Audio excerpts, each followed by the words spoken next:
Dalam pertandingan kedua, klub SMBR dan NMB berlangsung dengan alot, di mana babak pertama SMBR memberikan perlawanan berat dengan akselerasi dive ke dalam oleh pemain.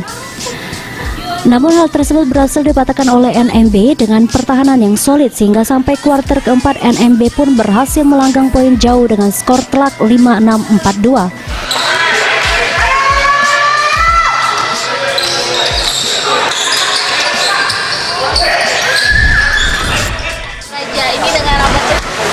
Nah, tadi kan itu skornya tadi sempat kejar-kejaran tuh. Nah, itu kira-kira strategi yang dipakai itu strategi awal atau ubah strategi lagi?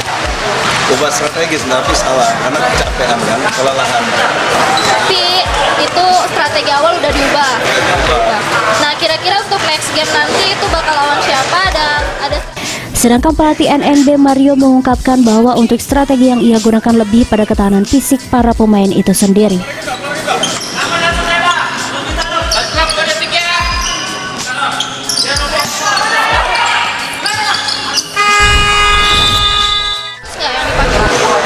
Tadi sih strateginya kita lebih ngatur ke stamina ya, karena pemain-pemain ini kan ya 35 ke atas, jadi kita pinter-pinter atur yang mana pemain rotasi aja, jadi yang bisa aja jangan sampai kecapean sampai akhir pertandingan. Yang penting jangan sampai kecapean kuncinya. Nah, kalau untuk next game nih, next game tetap strategi yang sama dipakai atau ada ubah strategi lagi? Next game kita punya mungkin strategi tetap sama, rotasi ada mungkin beberapa strategi rahasia kita.